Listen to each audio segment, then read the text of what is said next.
Nah, pada materi ini kita membahas tentang layout. Layout berbicara mengenai bagaimana penataan elemen-elemen dalam sebuah halaman dengan benar. Pada bagian ini, kita hanya akan membahas elemen-elemen layout yang umumnya ditemukan pada dokumen web dan bagaimana membuat elemen-elemen tersebut dengan HTML dan CSS. Sebuah dokumen web umumnya memiliki elemen-elemen sebagai berikut. Nah, sebelum membuat layout seperti pada gambar sebelumnya, tentunya kita terlebih dahulu harus mengetahui cara pengukuran elemen pada HTML. Karena tanpa dapat mengukur elemen dengan benar, kita tidak akan dapat membuat layout yang bagus. Untuk memudahkan kita dalam melakukan pengukuran elemen yang benar, kita dapat memodelkan elemen pada HTML sebagai box model. Konsep box model pada dasarnya merupakan konsep yang menyatakan bahwa elemen-elemen yang ada di dalam HTML adalah berbentuk kotak. Pada box model, ukuran dari setiap elemen dipengaruhi oleh isi dari elemen, margin, padding, dan border dari elemen tersebut. Ilustrasi pengukuran dari box model dapat dilihat pada gambar berikut. Yang pertama, kita masuk ke property height dan width. Setiap elemen yang ada di dalam HTML memiliki tinggi dan lebar yang standar, yang didapatkan dengan menyesuaikan ukuran konten tergantung kepada tujuan pembuatan dokumen. Tinggi dan lebar standar yang diberikan oleh elemen mungkin saja tidak tepat digunakan. Property height dan width dapat digunakan untuk mengubah tinggi dan lebar standar ketika dibutuhkan.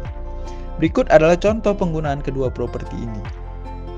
Terkadang, kita juga ingin memberikan jarak di dalam elemen sendiri, yaitu jarak dari konten elemen ke pembatas atau border elemen. Jarak ini dikenal dengan nama padding. Padding kerap digunakan untuk memberikan warna latar yang baik pada elemen. Berikut adalah contoh kode penggunaan margin dan padding.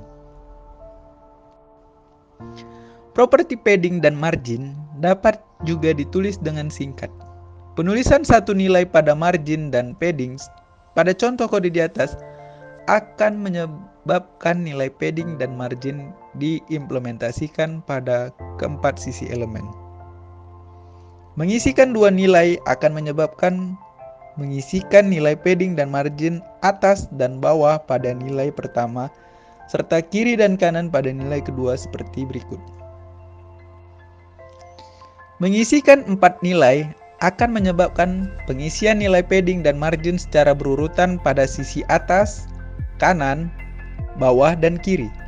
Kita juga dapat mengubah hanya satu bagian dari margin ataupun padding dengan menambahkan kata top, right, bottom, dan left setelah margin atau padding seperti berikut. Nah, kali ini kita masuk ke materi praktek height dan width. Jadi ini saya udah ada tampilan untuk di browser dan ini tampilan notepadnya, ini kodenya. Jadi di sini yang pertama itu dalam satu div, ini div atas, lalu ini di luar div, ini di bawah. Jadi kita nampak perbedaan antara div. Jadi ada di dalam div sama yang di luar. Nah, ini CSS untuk div, atau bisa kita bilang sebenarnya ini ID-nya div, gitu kan. Jadi, nah nih saya buat di dalam div itu pakai font family Calibri. Jadi ada di dalam div ini akan menggunakan font Calibri mulai dari sini hingga sampai ke bawah, sampai ke Jeffrey dulu. Sementara yang bawah tetap pakai defaultnya Chrome, mungkin Times New Roman mungkin ya, tapi untuk yang di dalam div kita gunakan font Calibri. Nah, yang kedua saya pakai properti height dan width. Kita save dengan height 500 dan width 200, maka yang terjadi demikian. Width-nya, lebarnya itu akan dipotong dengan 200 pixel. Nih, bagaimana jika kita buat 400, maka dia akan lebih lebar lagi. Jadi dia makan 400 lebarnya. Nah, jadi apa yang terjadi sebenarnya yang motong itu? Kenapa bisa sampai sini? Dan kenapa ini berjarak gitu kan? Jarak antara dari ini sini dapat gap yang lumayan jauh. Jadi sebenarnya itu ada di height-nya 500. Jadi misal kita buat 400 nih. Nah, kita reload. Nih, gapnya makin kecil.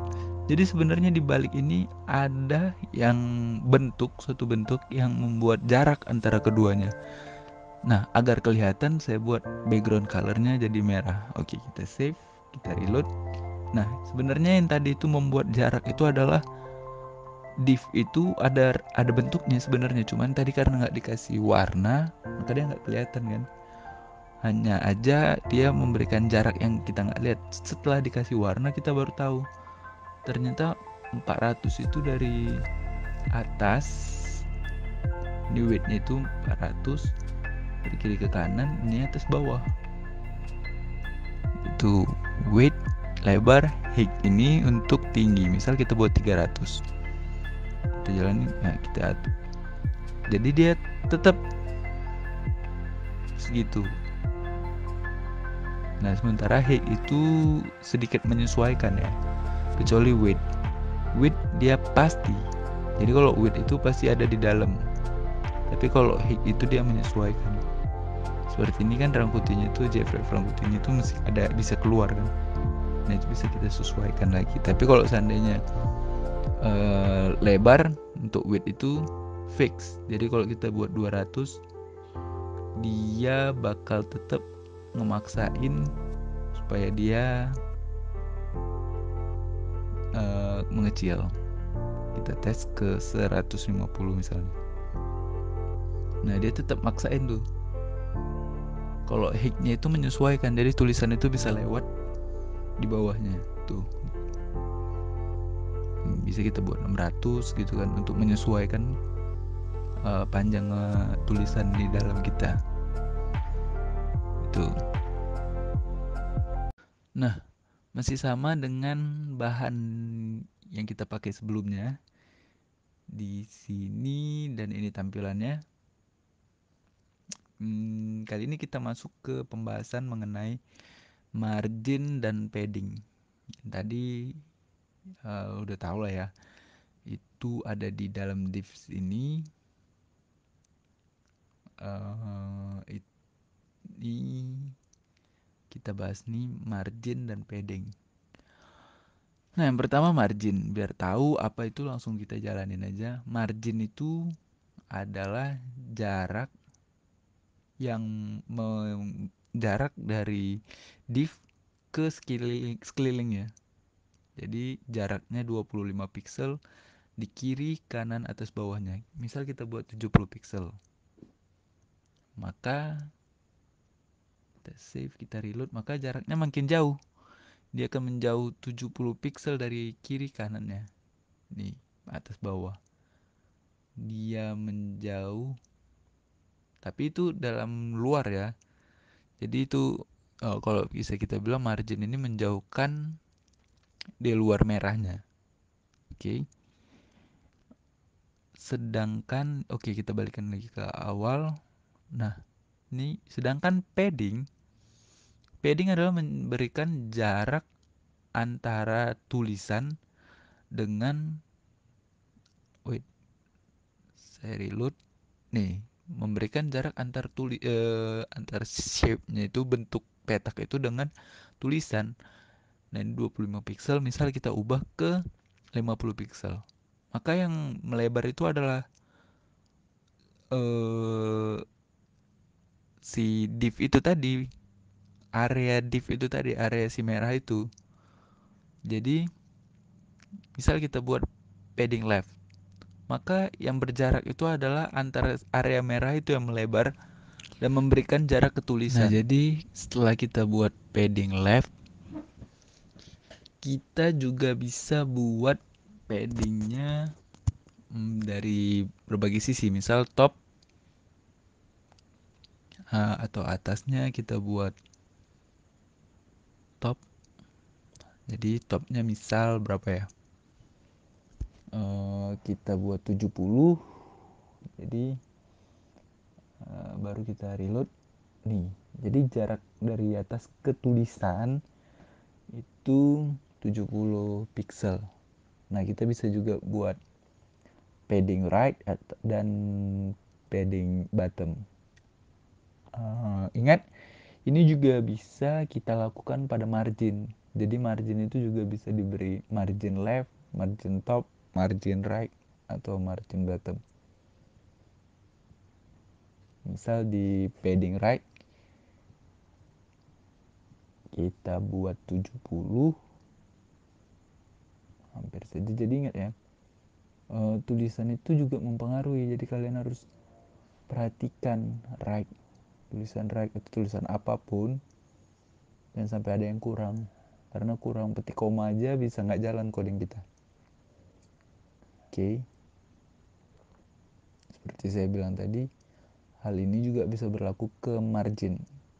Padding dan margin. Bisa aja kita buat margin left, kita buat juga margin top, margin right. Dengan ukuran yang sama, kira-kira apa yang terjadi? Nih. Jadi justru dia memberi jarak dari luar terhadap areanya, sedangkan kalau padding memberikan jarak dari area ke tulisan.